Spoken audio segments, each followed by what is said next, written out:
ሰላም ጤና ይስጥልን የተወደዳችሁ የገበያ ሚዲያ ተከታታዮቻችን የዕለተ አርብ ሚያዝያ 16 ቀን 2018 ዓ.ም ለዕለቱ የመረጥናቸው አዳዲስ ሀገራዊ ዓለም አቀፋዊ እንዲሁም ስፖርታዊ የዜና ዘገባዎቻችንን ይዘንላችሁ ቀርበናል። የዜና ዘገባዎቻችንን ስፖንሰር ያደረገልን አጋራችን ደግሞ የሮሃ ፎሬክስ ቢሮ ነው። በዜና ዘገባዎቻችን ላይ የሮሃ ፎሬክስ ቢሮን የዕለቱን የውጭ ምንዛሬ ተመን መረጃ እናጋራችኋለን። በቅድሚያም አርዕስቶች ከእረፍትና ልዩ ልዩ ፈቃዶች ውጪ ለአምስት ተከታታይ ቀናትና ከዛ በላይ ከስራ የቀረ ሰራተኛን ማስጠንቀቂያ መስጠት ሳያስፈልግ የስራ ውልን ማቋረጥ የሚያስችል አዲስ የሕግ ትርጉም መሰጠቱ ተነግሯል። ሙሉ መረጃውን እናጋራችኋለን። ከውጪ እስራኤል ከኢራን ጋር ያለውን ውጊያ ዳግም ለማስጀመር ዝግጁ መሆኗንና አዲሱን ጠቅላይ መሪ እንዲሁም የኢራንን የኃይል ማመንጫ ጣቢያዎች ኢላማ ለማድረግ ከአሜሪካ አረንጓዴ መብራት በመጠበቅ ላይ ትገኛለች ሲሉ የሀገሪቱ መከላከያ ሚኒስትር አስታውቀዋል። ሚኒስትሩ በንግግራቸው እስራኤል በኢራን ላይ ጦርነቷን ለማደስ ተዘጋጅታለች ብለው የእስራኤል መከላከያ ሰራዊትን በመከላከልም ሆነ በማጥቃት ሙሉ ዝግጅት በማድረግ የሚመቱ ኢላማዎችንም ለይቷል በማለት የሀገራቸውን ጦር ዝግጁነት አረጋግጠዋል። በዝርዝር እናጋራችኋለን። የአሜሪካው ፕሬዝዳንት ዶናልድ ትራምፕ በሆርሙዝ የባህር ሰርጥ ላይ የአሜሪካ መርከቦችን የሚያውኩ የኢራን ትናንሽ ጀልባዎች እንዲመቱ ለአሜሪካ ባህር ኃይል ትዕዛዝ አስተላለፉ። በሌላ በኩል የአሜሪካ የውጭ ጉዳይ ሚኒስትር በኢራቅና ሶሪያ ውስጥ በአሜሪካ ጥቅሞች ላይ ጥቃት በመሰንዘር በሚከሰሰው የካታሊብ ሰይድ አልሾሃድ ሚኒሻ መሪ ላይ የ10 ሚሊዮን ዶላር የገንዘብ ጉርሻ ማውጣቱን አስታውቋል። በዝርዝር ይዘነዋል። የኢራን የበላይ መሪ ተብለው የተመረጡት ሙጅታባ ሐሚኒ በደረሰባቸው ጉዳት ምክንያት የፊት የሰርጀሪ ቀዶ ጥገና ሊደረግላቸው መሆኑ ተሰምቷል። በዝርዝር ይዘነዋል። የተወደዳችሁ የገበያ ሚዲያ ተከታታዮቻችን እነዚህንና ስፖርታዊ መረጃዎችን ጨምሮ ለዕለቱ የተመረጡ መረጃዎችን ይዘንላችኋል። አሁን ደግሞ በዝርዝር ወደምንመለከታቸው ዜናዎቻችን እናልፋለን። ዛሬ የህይወቶን ትልቁ ውሳኔ ይወስኑ። በካሬ 98,000 ብር የህልሞን ቤት ሳር ቤት ላይ መግዛት አስበዋል? ባለፉት 5 ዓመታት በቦሌ ቡልቡላ 93 ማዞሪያ 4 ፕሮጀክቶችን 100% አጠናቆ ያስረከበው ታማኙ ጀምቦሮ ሪል ስቴት አሁን ደግሞ የዲፕሎማቶች መንደር በሆነው ሳር ቤት ቫቲካን ኤምባሲ አጠገብ በቻይና ኮንስትራክሽን ባለሙያዎች እየተገነባ ያለ 5200 ካሬ ላይ ያረፈ G+30 ዘመናዊ አፓርትመንቶችን ከባለ 1 መኝታ እስከ ባለ 3 መኝታና የንግድ ሱቆችን ደግሞ ከ17 ካሬ ጀምሮ ይዞላችሁ ቀርቧል። 10% ቅድመ ክፍያ ሲከፍሉ 10% ቅናሽ፣ 50% ቅድመ ክፍያ ሲከፍሉ የ15% ቅናሽ እንዲሁም 100% ሲከፍሉ የ30% ቅናሽ ያገኛሉ። ልብ ይበሉ፣ በ10% ቅድመ ክፍያ ዛሬ ሲዋዋሉ ቀሪውን በ2 ዓመት ጊዜ ውስጥ በ10 ዙር ያለምንም የዋጋ ጭማሪ በገቡት ውል መሰረት በምቾት ያጠናቀቃሉ። ዛሬ በብር ገዝተው ነገ በዶላር ያከራዩ። ለበለጠ መረጃም በ0939612930 ወይንም 0918477453 ይደውሉልን። ጀምቦሮ ሪል ስቴት በጊዜ ገቡ። ለተከታታይ 5 ቀናት ከስራ የቀረ ሰራተኛ ያለ ማስጠንቀቂያ ከስራ የሚያሰናበት አዲስ የሕግ ትርጉም ተሰጠም። ከረፍትና ከልዩ ልዩ ፍቃዶች ውጪ ለ5 ተከታታይ ቀናትና ከዛ በላይ ከስራ የቀረ ሰራተኛን ማስጠንቀቂያ መስጠት ሳያስፈልግ የስራ ውልን ማቋረጥ የሚያስችል አዲስ የሕግ ትርጉም መሰጠቱ ተነግሯል። የፌዴራል ጠቅላይ ፍርድ ቤት ሰበር ሰሚ ችሎት ከዚህ በፊት በሰበር መዝገብ ቁጥር 249795 ላይ አንድ ሰራተኛ በተከታታይ ከ5 ቀናት በላይ ከስራ ከቀረ አሰሪው ለእያንዳንዱ ቀን ማስጠንቀቂያ ሳይሰጥ የስራ ውልን ማቋረጥ እንደማይችል ጠቅሶ የሕግ ትርጉም ሰጥቶ ነበር።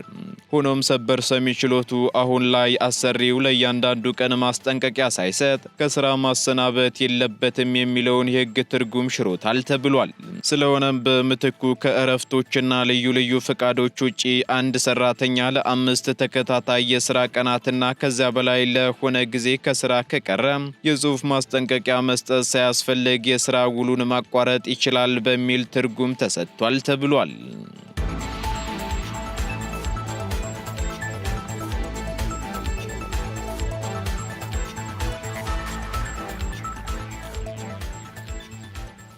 ወደ ባህር ማዶ መረጃዎቻችን ስንሸጋገር አፍሪካ እስከ 2040 ድረስ የ86 ሚሊዮን ቶን የነዳጅ እጥረት እንደሚገጥማት ተነገረ።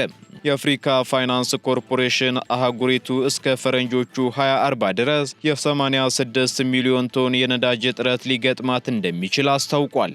ተቋሙ ባወጣው ሪፖርት እንዳመላከተው ከሆነ ደግሞ በኢራን ዙሪያ ያለው ጦርነት አህጉሪቱ ለዓለም አቀፍ የባህር ላይ መተላለፊያ መንገዶች ችግር ያላትን ተጋላጭነት አሳይቷል። አፍሪካ ከምትጠቀመው የተጣራ ነዳጅ ደግሞ ከ70 በመቶ በላይ የምታስገባ ሲሆን በየዓመቱ ምግብን፣ ፕላስቲክን፣ ብረታ ብረትንና ማዳበሪያን ጨምሮ 230 ቢሊዮን ዶላር የሚያወጡ አስፈላጊ ቁሳቁሶችን ከውጭ እንደምታስመጣ ሪፖርቱ ጠቁሟል። በነዳጅ ምርቶች ላይ ያለው የገቢ ንግድ ጥገኝነትም በ2023 ከነበረበት 74 ሚሊዮን ቶን በ2040 ወደ 86 ሚሊዮን ቶን ከፍ ይላል ተብሎ ይገመታል። ይህ መጠን በናይጄሪያ የሚገኘውና በአፍሪካ ግዙፍ የሆነው የዳንጎቴ ግሩፕ ከሚያንቀሳቅሳቸው ግዙፍ የነዳጅ ማጣሪያዎች የሶስቱንም ያክል አቅም እንደሆነ ተገልጿል። በተለይም በዓለም አቀፍ ደረጃ አምስተኛውን የነዳጅ ትራንስፖርት ድርሻ የሚይዘው የሆርሙዝ የባህር ወሽመጥ መዘጋት ደግሞ በገቢ ምርቶች ላይ ጥገኛ የሆኑትን እንደ ምስራቅ አፍሪካ ያሉ ሀገራት ለከፍተኛ የነዳጅ እጥረት እንዲጋለጡ ማድረጉንም ጠቅሷል።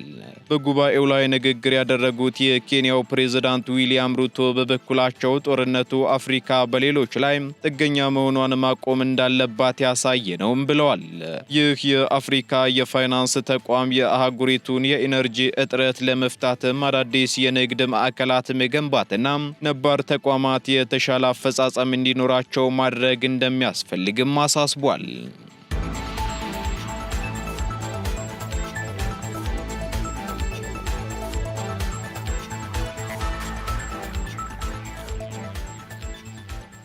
እስራኤል ከኢራን ጋር ውጊያዋን ዳግም ለመጀመር ከአሜሪካ አረንጓዴ መብራት በመጠበቅ ላይ እንደምትገኝ አስታወቀች።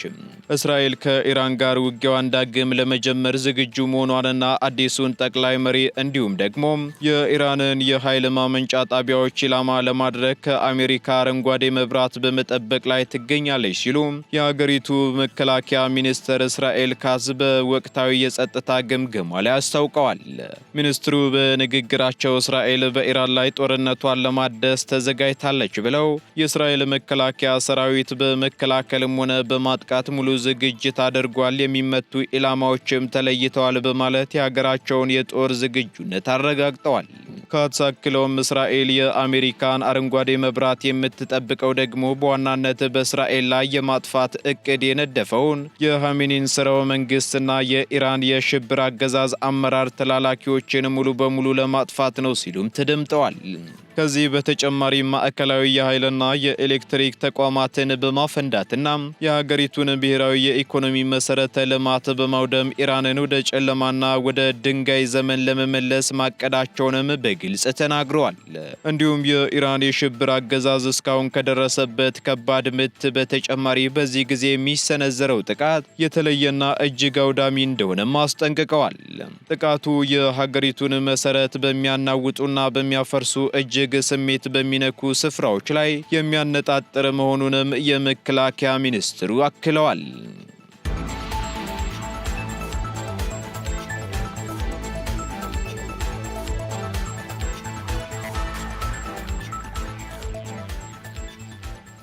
አዲሱ የኢራን መሪ ሙጅተባ ኻሜኒ የፊት የፕላስቲክ ቀዶ ጥገና ሊደረግላቸው መሆኑ ተገለጸ።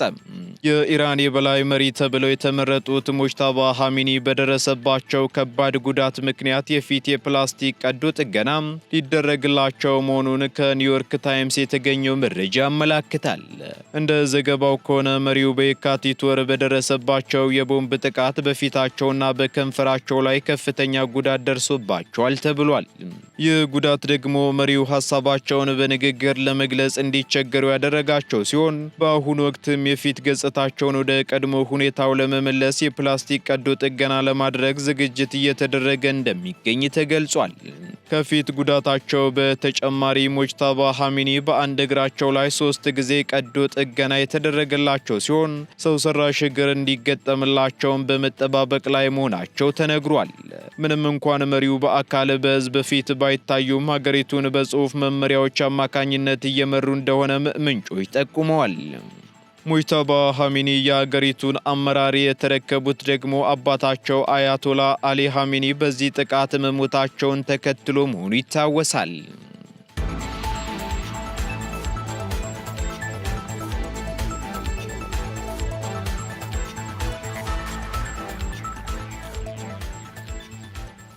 ፕሬዝዳንት ዶናልድ ትራምፕ በኢራን ጀልባዎች ላይ እርምጃ እንዲወሰድ ትዕዛዝ አስተላለፉ።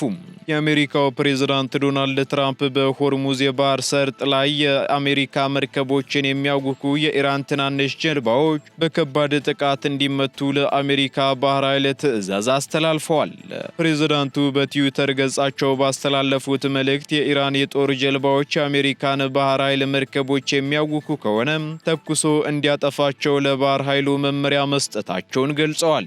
ይህ ትዕዛዝ የተላለፈው ደግሞ ከአንድ ሳምንት በፊት 11 የሚሆኑ የኢራን አብዮታዊ ዘብ የጦር ጀልባዎች በአረብ ባህር ላይ በነበሩ የአሜሪካ የጦር መርከቦች አቅራቢያ አደገኛና ትንኮሳ የተቀላቀለበት እንቅስቃሴ ማድረጋቸውን ተከትሎ ነው ተብሏል። የአሜሪካ መከላከያ ሚኒስቴር ፔንታጎን በበኩሉ የፕሬዝዳንቱ ትዕዛዝ የአሜሪካ የጦር ኃይሎች ራሳቸውን የመከላከል መብት እንዳላቸው የሚያሳይ ጠንካራ መልእክት እንደሆነም አስታውቋል። የፔንታጎን ከፍተኛ ባለስልጣናት እንደገለጹት ከሆነ ደግሞ የአሜሪካ መርከቦች በዓለም አቀፍ የውሃ ክልል ላይ በነጻነት የመንቀሳቀስ መብታቸውን ለማስከበር አስፈላጊውን እርምጃ ሁሉ ይወስዳሉ ሲሉ ተናግረዋል። በሆርሙዝ የባህር ወሽመጥ ላይ እየተባባሰ የመጣው ይህ ውጥረት ደግሞ በዓለም አቀፍ የነዳጅ ገበያና በንግድ መርከቦች ደህንነት ላይ ስጋት መፍጠሩ አልቀረም። ኢራን በበኩሏ የአሜሪካ መርከቦች በክልሉ መገኘት ለቀውስ ዋነኛ መንስኤ መሆናቸውን በመጥቀስም ማንኛውንም ጥቃት ለመመከት ደግሞ ዝግጁ መሆኗን እየገለጸች ትገኛለች።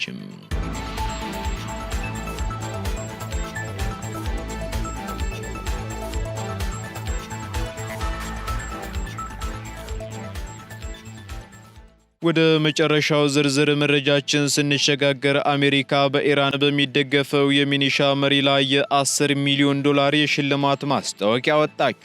የዩናይትድ ስቴትስ የውጭ ጉዳይ ሚኒስትር በኢራቅና ሶሪያ ውስጥ በአሜሪካ ጥቅሞች ላይ ጥቃት በመሰንዘር በሚከሰሰው የካታሊብ ሰይድ አልሹሃዳ ሚኒሻ መሪ ላይ የ10 ሚሊዮን ዶላር የገንዘብ ጉርሻ ማውጣቷን አስታውቀዋል። የአሜሪካ የውጭ ጉዳይ ሚኒስትር ለፍትህ በሚሰጥ ሽልማት መርሃ ግብሩ በኩል ባወጣው መግለጫ ሐሺም ፊኒያን ራሺም አልሳራጂን ማንነት ወይንም ያሉበትን ቦታ ለጠቆመ ግለሰብ እስከ 10 ሚሊዮን ዶላር የሚደርስ ክፍያ እንደሚፈጽም ገልጿል ሲል ሲቢኤስ ዘግቧል። እንደ ዋሽንግተን ክስም አልሳራጂ የሚመሩት ይህ የሺአ ታጣቂ ቡድን በኢራቅ በሚገኝ አሜሪካ ዲፕሎማሲያዊ ተልእኮችና ወታደራዊ ይዞታዎች ላይ ለተሰነዘሩ ተደጋጋሚ ጥቃቶችም ተጠያቂ ነው ተብሏል።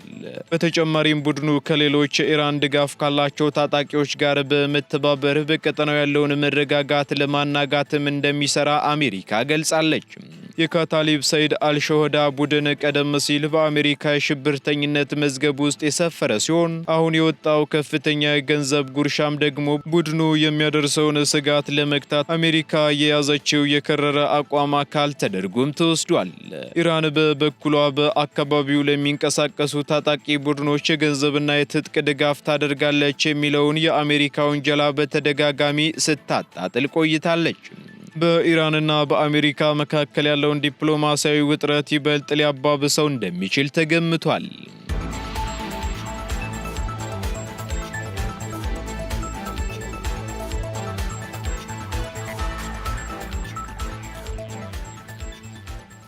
ቀጥለናል። የተወደዳችሁ የገበያ ሚዲያ ተከታታዮቻችን ወደ ስፖርታዊ መረጃዎቻችን ስንሸጋገር የኢትዮጵያዊው እውቅና መስጉን የእግር ኳስ ዳኛ የስራ ስንብት፣ የኢትዮጵያ ዋንጫ የሩብ ፍጻሜ ውጤትና የዕለቱ የአውሮፓ ጨዋታዎች መርሃ ግብር እንዲሁም ጣሊያንን ያስቆጣት የትራምፕ መልእክተኛ አዲስ ሀሳብና የቼልሲ ቤት ውዝግቦችን ጨምሮ ሌሎች ስፖርታዊ መረጃዎችን መኮንን አልሞ አዘጋጅቷቸዋል። ተከታትለን እንመለስ። አመሰግናለሁ መላኩ።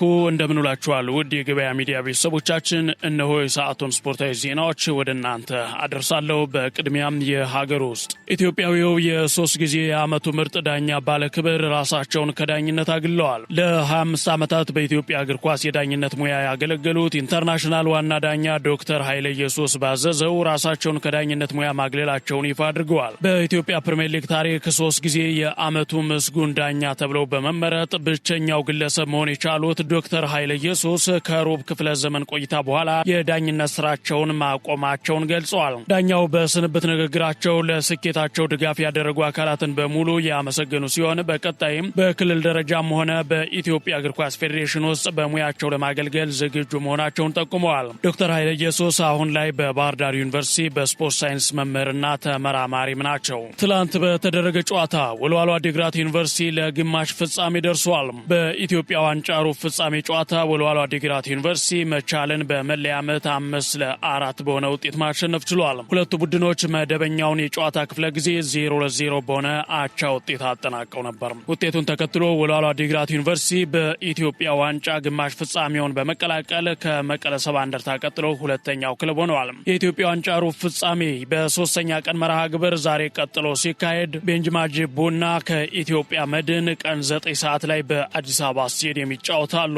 ነገ የመጨረሻ የኢትዮጵያ የሩብ ፍጻሜ ጨዋታ ሲደረግ ነገሌ አርሲ ከሲዳማ ቡና 9 ሰዓት ላይ በአዲስ አበባ ስቴዲየም የሚጫወት ይሆናል። ዛሬ የሚደረጉ ጠቅላላ የአውሮፓ ጨዋታዎች በእንግሊዝ ፕሪሚየር ሊግ ምሽት 4 ሰዓት ላይ ሰንደርላንድ ከኖቲንጋም ፎረስት ይፋለማሉ። በጣሊያን ሴሪያ ኤ ምሽት 4 ሰዓት ላይ ናፖሊ ከክሬሞንሴ እንዲሁም በስፔን ላሊጋ በተመሳሳይ 4 ሰዓት ሪያል ቤትስ ከሪያል ማድሪድ ይጫወታሉ። በፈረንሳይ ሊግ 1 ምሽት 3:45 ብረስት ከሌንስ ሲፋለሙ በጀርመን ቡንደስሊጋ ምሽት 3:30 አርቢ ሌፕዚግ ከዩኒየን በርሊን ይጫወታሉ። በዓለም ዋንጫው ጣሊያን በኢራን እንድትተካ የተነሳውን ሐሳብ ተቃወመች። የአሜሪካው ፕሬዝዳንት ዶናልድ ትራምፕ መልእክተኛ የሆኑት ትውልደ ጣሊያናዊው ፓኦሎ ዛምፖሊ ፊፋ ኢራንን ከዓለም ዋንጫ አስወጥቶ በምትኩ ጣሊያንን እንዲያስገባ ጠይቀው ነበር።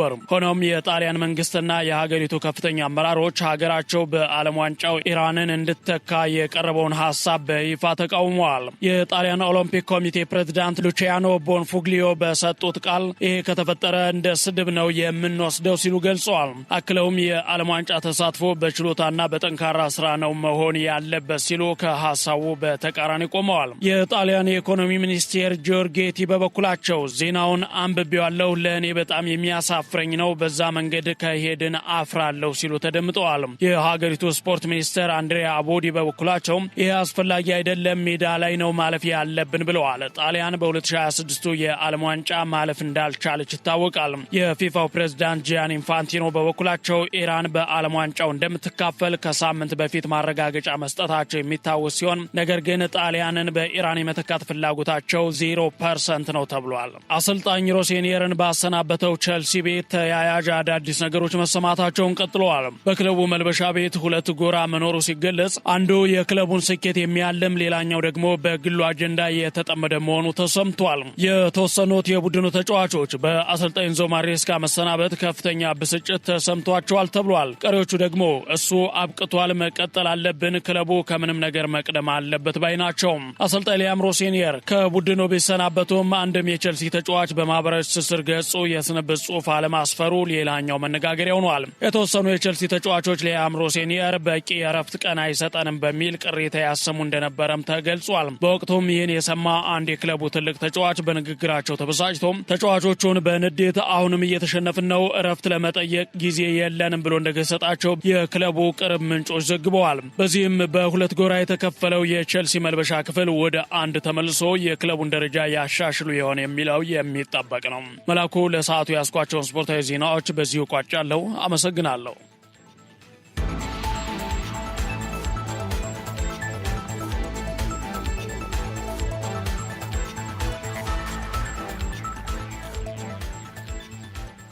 ከስፖርታዊ መረጃዎቻችን ተመልሰናል። የተወደዳችሁ ተከታታዮቻችን፣ በመጨረሻም የሮሃ ፎሬክስ ቢሮን የዕለቱን የውጭ ምንዛሬ ተመን መረጃ እናጋራችኋለን። በዚህም አንድ የአሜሪካ ዶላር 177 ብር ከ5 ሳንቲም እየተገዛ 180 ብር ከ59 ሳንቲም እየተሸጠ ይገኛል። ፓውንድ ስተርሊንግ 230 ብር ከ33 ሳንቲም እየተገዛ 234 ብር ከ93 ሳንቲም እየተሸጠ ይገኛል። ዩሮ ደግሞ 200 ብር ከ52 ሳንቲም መግዣው ሲሆን መሸጫው ደግሞ 204 ብር ከ53 ሳንቲም ሆኗል። ስዊስ ፍራንክ 219 ብር እየተገዛ 223 ብር ከ38 ሳንቲም እየተሸጠ ይገኛል። የተባበሩት አረብ ኤምሬት ድራም ደግሞ 47 ብር ከ51 ሳንቲም እየተገዛ 48 ብር ከ46 ሳንቲም እየተሸጠ ይገኛል። የሳውዲ ሪያል እንዲሁ 46 ብር ከ27 ሳንቲም መግዣው ሲሆን መሸጫው ደግሞ 47 ብር ከ19 ሳንቲም ሆኗል። የቻይናው ዩዋን 24 ብር ከ56 ሳንቲም እየተገዛ 25 ብር ከ5 ሳንቲም እየተሸጠ ይገኛል። የካናዳ ዶላር እንዲሁ 122 ብር ከ45 ሳንቲም እየተገዛ 124 ብር ከ89 ሳንቲም እየተሸጠ መሆኑን የሮሃ ፎሬክስ ቢሮ የዕለቱ የውጭ ምንዛሬ ተመን መረጃ ያመላክታል።